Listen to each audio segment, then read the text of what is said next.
Hi guys, welcome back. A lot of the questions that I get here on the channel are about tactics. My employer did this, so what do I do? Tactics can help you fight smarter, and I share some of the ones that worked for me here on the channel.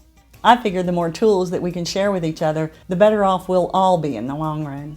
But tactics aren't magic, and what worked for me may not work for you in your situation. So today, instead of tactics, I want to talk about you and the importance of using your skills and your strengths in your fight. A couple of months ago, one of my granddaughters introduced me to a movie that I think has a lot to teach people like us who are neck deep in what feels like a hopeless fight sometimes. It's a Disney movie called Encanto. Now, I'm not normally a big fan of fairy tales. I think I've told you guys that my mom raised us to be warriors, not princesses. Now, to be fair, this movie, like most Disney movies, has a very happy ending that's not always real life. But it had a lot of good insight about what it takes to overcome a difficult challenge.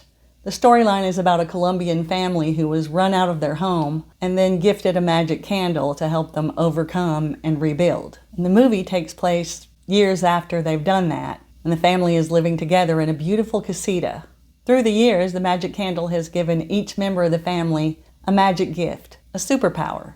One of them was a shapeshifter, one could talk to animals, one was super strong, and so on. But in this special family, there's one girl, Mirabel, who didn't get a magic gift. This movie is unique because the villain isn't a character. The villain is a sense of impending doom. One day, Mirabel sees some cracks beginning to form in the casita and realizes that her family is in danger. But when she tried to warn her family, she got a familiar response. There's nothing wrong. The only problem here is you.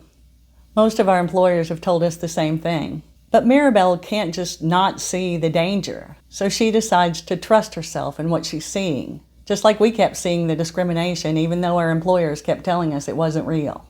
In the end, Mirabel saves the day by finding her own magic.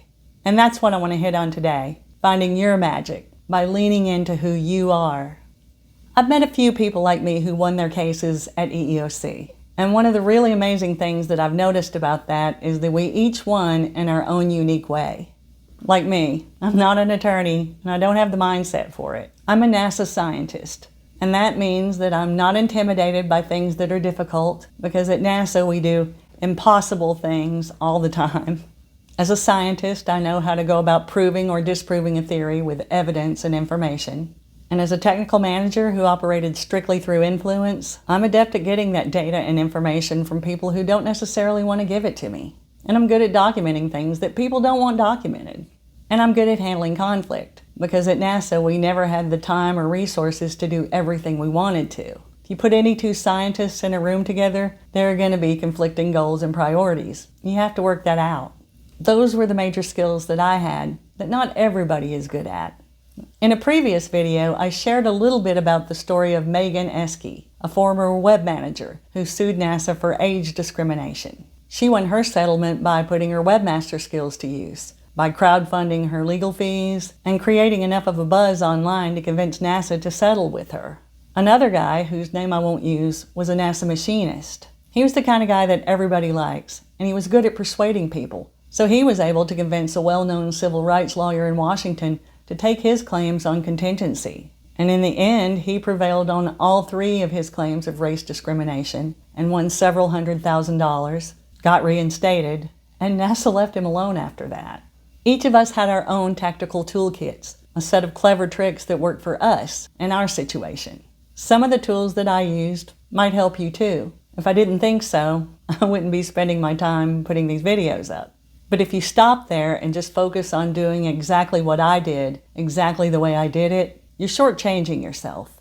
Just like a hammer won't fix everything, my tactics might not work for you.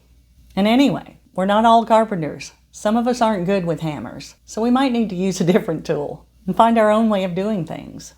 You know your employer, your family, your needs, your abilities, and your limitations. Once you're in touch with those things, you'll be better able to adapt the things that I share with you here, or to create new ones that work even better for you. At EEOC, there are as many ways to win as there are of us. I beat NASA my way, and I am glad to share some of the things that I think can help you find your own way.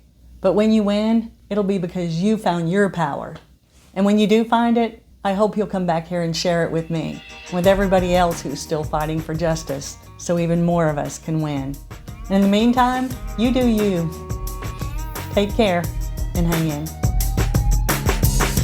Fight smart.